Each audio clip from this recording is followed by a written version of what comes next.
Hello student, देखो हमने प्रश्नावली 2.3 के फर्स्ट क्वेश्चन की बात कर ली थी कल। आज जो है हम प्रश्नावली 2.3 के सेकंड क्वेश्चन की बात करेंगे। सेम वैसा ही क्वेश्चन है, ज़्यादा कुछ खास है नहीं, इसमें ज़्यादा टाइम भी नहीं लगेगा हमें। ठीक है, तो चलो शुरू करते हैं।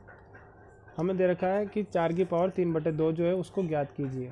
4 की पावर 3/2 होती कितनी है ये हमें पता करना है। तो वही कल जैसा ही सेम काम है, 4 के गुणनखंड कर लो, 2 ये आ जाएगा, है ना। तो क्या है, 4 के गुणनखंड 2 × 2, और 2 × 2 क्या होता है, 2 का स्क्वायर होता है। ठीक है, ये 2 का स्क्वायर हो गया, है ना। 2 × 2 क्या हो गया, 2 का स्क्वायर हो जाएगा। ये 2 × 2 है, तो 4 की जगह 2 × 2 मतलब 2 का स्क्वायर रख देंगे। तो इस 4 को हटा के ये 3/2, देखो ये 4, ये तो 4 ही था 4 की, और ये 3/2 ऐसी कैसी पावर। मैंने सिर्फ 4 को हटाया है, इस 4 को हटा दिया, 3/2 पावर ऐसी कैसी है। और 4 की जगह क्या लिख रहा हूँ मैं, 2 × ये वाला 2 × 2 लिख रहा हूँ, है ना। तो ये 2 × 2 मतलब 2 का स्क्वायर लिख रहा हूँ। अब सही वही सेम वही वाला नियम लगेगा कि a की पावर m हो और उसके ऊपर पावर n लगी हो, तो दोनों पावर क्या हो जाती है, आपस में गुणा हो जाती है। ये दोनों पावर गुणा कर दो, तो ऐसे कैसे, इस वजह से ये जो 2 है, ये आधार वाला 2 है, ये दोनों खाते क्या हो जाएगी, गुणा हो जाएगी। 2 की पावर 2 और 3/2 आपस में क्या हो चुकी है, गुणा। और ये इससे 2 से 2 कैंसिल हो गया, तो बचा क्या, 2 के ऊपर 3 पावर बची है, 2 के ऊपर 3 पावर, है ना भाई। 2 × 2 है तो नीचे ही कर चुके हैं दोनों, 3 तो बचे ना, 2 की पावर 3 बचा है। 2 की पावर 3 क्या होता है, 2 × 2 × 2, और ये कितना होता है 8, 2 दूनी 4, 4 दूनी 8। तो बस ये आंसर आ गया हमारा। ठीक है ना। इस तरीके से 1-2 क्वेश्चन और है, वो आपको होमवर्क में करने में उसको बता दूंगा, है ना। होमवर्क में लास्ट में लिख दूंगा। ठीक है, अभी तीसरा क्वेश्चन देखते हैं, बाकी आ जाएगा तुम्हें, कोई इतनी बड़ी बात है ही नहीं उसमें। क्वेश्चन 3 की बात करते हैं, इसके 2 पार्ट और हैं, वो जो आपको करने हैं। अगला देखो, तीसरा क्वेश्चन है, सरल कीजिए। और क्या सरल करना है हमें, फर्स्ट क्वेश्चन है 2 की पावर 2/3, और यहाँ पे डॉट लगा हुआ है, तो ये सब पॉइंट वाली संख्या नहीं, गुणा है वो, है ना। तो 2 की पावर 1/7, इस तरीके से इन दोनों का हमें गुणा करना है। ये हमसे सरल करवा रहा है वो, तो कोई दिक्कत नहीं है भाई। यहाँ पे हम जो है रूल लगा देंगे, कौन सा, कि ये वाला रूल, चूँकि हम जानते हैं 8 क्लास में था, घातांक वाले टॉपिक में पढ़ा था हमने, क्या था वो नियम।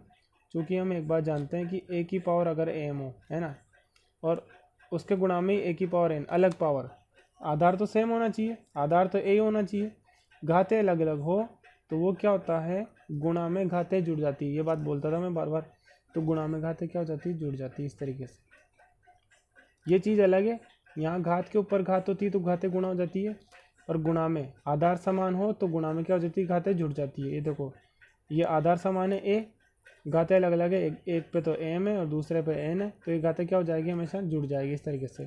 तो हमारे यहाँ भी देखो, आधार समान है, आधार क्या है, 2, दोनों ही जगह आधार 2 ही है, और घाते अलग अलग है, तो दोनों घाते एक पे लगा के जोड़ देंगे हम। तो इस वजह से 2 तो आधार हो गया, और दोनों घातों को जोड़ देंगे हम, 2/3 में 1/7 जोड़ लेंगे। अब बोसों को अगर ये जोड़ना यही नहीं आ रहा है, तो अलग से रफ पेज में आप जो है जोड़ के देख लो। यहाँ पे जैसे ये रफ पेज हो गया ना, क्या जोड़ना है, 2/3 में 1/7 को जोड़ना है। ठीक है, एलसीएम आ जाएगा, दोनों का गुणा ही एलसीएम लेना पड़ेगा, 7×21 आ जाएगा। मैं जल्दी बता रहा हूँ, ये जोड़ना आप लोगों को आता है सबको।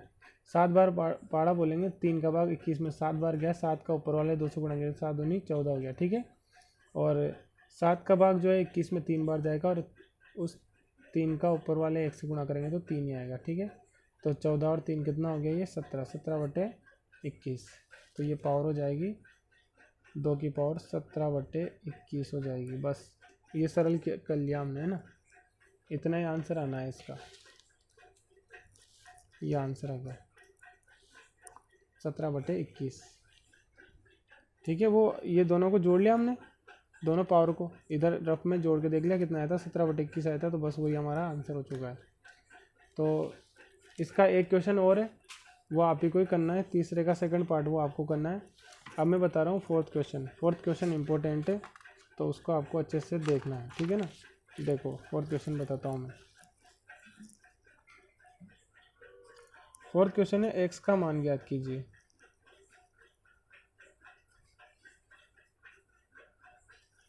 x का मान ज्ञात करना है, और दे क्या रखा है आपको, 3/5 की पावर दे रखी है x, और 5/3 की पावर दे रखी है 2x, और इक्वल टू दे रखा है 125/3 27, ठीक है। सबसे पहले हम क्या करेंगे, सबसे पहले जो हम जो है इस 125 और 27 को भी जो है इसमें चेंज कर लेंगे, काय में घातों में चेंज कर लेंगे। देखो 125 क्या होता है, कल भी बताया था 5 की पावर 3 होती है। किसी को नहीं आता तो मैं बताता हूँ, 125 3 का भाग नहीं जाएगा, 2 का नहीं जाएगा, 5 का जाएगा। कितनी बार, 25 बार। फिर 5 का भाग दोगे 5 बार, और 5 का 5 1। तो 5 की कितनी घात आई, 3 बार गुणा में है तो कितनी आ जाएगी, 5 की घात 3 आ जाएगा। तो 125 को तो ये ऐसा कैसा रहेगा, पूरा ऐसा कैसा ही 125 को तो लिख दिया मैंने 5 की घात 3। और 27 क्या होता है, 3 इंटू 3 होता है। देखो 3 3 9 होती है 27। 27 के गुणनखंड ये होते हैं, तो ये क्या हो जाएगी, 3 की घात 3 हो जाएगा। तो ये 3 की घात 3 ये हो गया, ठीक है। अब आगे देखो, ये 3/5 की पावर x और 5/3 की पावर 2x बराबर, ये मैं दोनों की पावर इकट्ठी बाहर लगा रहा हूँ इस तरीके से, है ना। 5 की भी 3 घात है, 3 की भी 3 घात है, तो 5/3 की पूरे की घात 3 लिख दिया मैंने इसको।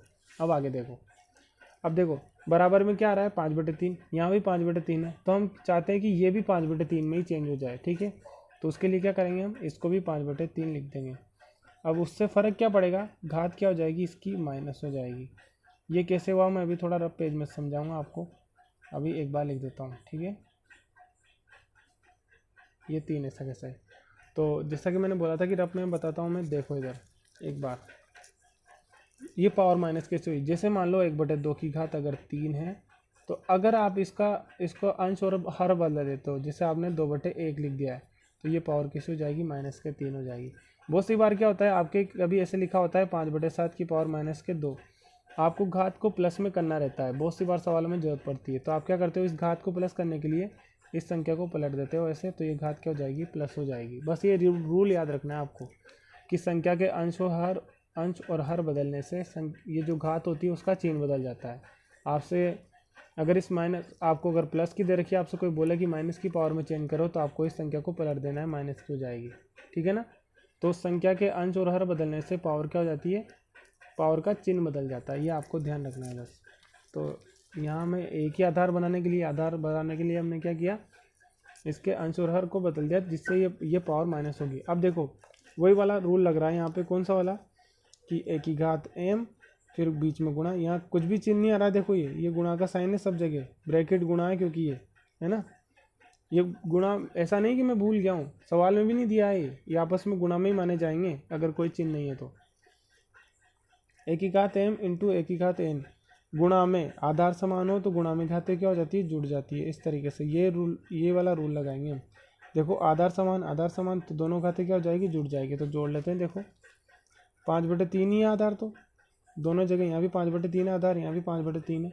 और घातें क्या है, यहाँ -x है और यहाँ प्लस का 2x है, तो 1 की घात तो है -x और 1 की घात है प्लस का 2x, ठीक है।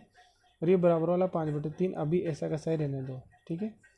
अब देखो एक x तो माइनस का है, 2x प्लस का है, तो 1x बच जाएगा। 5/3 की पावर कितनी बच जाएगी, सिर्फ 1x। क्यों, क्योंकि 2x में से 1x तो माइनस का है ना, ये तो कम हो गया, और बराबर में क्या जाएगा, 5/3 की पावर 3 हो जाएगी।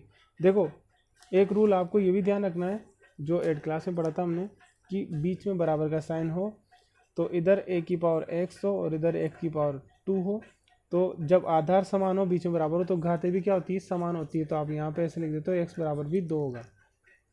ये बात आपको ध्यान रखनी है, आधार समान हो तो घातें भी क्या होती है, समान होती है। तो बस जैसे कि ऐसे लिखा हो, a की पावर m बराबर a की पावर n लिखा हो, तो जब आधार समान है, बीच में बराबर है, तो हम यूँ भी कह सकते हैं यहाँ पर कि m भी जो है n के बराबर होगा। ये दोनों संख्याएं बराबर होगी तभी पॉसिबल हो सकता है। जैसे देखो कोई कह दे आपसे कि 2 की पावर 2, तो ये 2 की कितनी पावर के बराबर होगा, तो 2 की पावर 2, 2 की पावर 2 के ही बराबर हो सकता है, 2 की पावर 3 के बराबर थोड़ी हो सकता है। जब आधार समान हो तो घातें भी क्या होती है, हमेशा समान होती है। तो यहाँ पर वही वाला रूल लगा देंगे, ये वाला। देखो ये आधार इधर भी 5/3 है और बराबर है, और यहाँ भी आधार 5/3 है, इसका मतलब घातें भी क्या हो जाएगी, बराबर। और इस वजह से हम ये कह सकते हैं कि x बराबर कितना हो जाएगा, 3। और यही हमें ज्ञात करना था कि x का कितना मान आएगा। देखो सवाल यही था, x का मान ज्ञात कीजिए, तो हमने x का मान ज्ञात कर लिया, कितना आया, 3। बस ये हमारा क्वेश्चन हो गया। तो ये प्रश्नावली जो है ये भी कंप्लीट हो चुकी है 2.3। अब इसका कुछ होमवर्क है, वो आपको मैं फ़ोटो खींच के भेज दूँगा या ऐसे देख लो, मैं चलो बता देता हूँ, इसमें लिख देता हूँ वीडियो में। देखो आपको क्या करना था, क्वेश्चन नंबर 2 होमवर्क भी देख लो। एक तो क्वेश्चन नंबर 2 का सेकंड पार्ट बचा है, वही ज्ञात करना है आपको। ये ज्ञात कीजिए। क्वेश्चन नंबर 2 का सेकंड पार्ट है, ज्ञात कीजिए। ठीक है, क्या ज्ञात करना है आपको वो भी मैं लिख देता हूँ यहाँ पे। एक तो इसका सेकंड पार्ट था क्या, 32 की पावर 2/5। एक तो ये ज्ञात करना है, और इसका इस सेकंड पार्ट ज्ञात करना है कि 16 की पावर 3/4। एक ही ज्ञात करना है। ये क्वेश्चन नंबर 2 के हैं। और क्वेश्चन नंबर 3 का भी एक पार्ट बचा हुआ है, उसमें क्या लिखा हुआ था, सरल कीजिए। तो सरल ज्ञात करना है आपको। सरल करना है, किसको सरल करना है, तो वो भी देख लो आप। 1/3 की पावर 3 और ऊपर पावर लगी हुई है 7। ये भी आपको सरल करना है। ठीक है, बस ये होमवर्क है। 2 क्वेश्चन तो सेकंड के हैं और एक क्वेश्चन थर्ड का। ये आपका होमवर्क भी हो गया। ओके।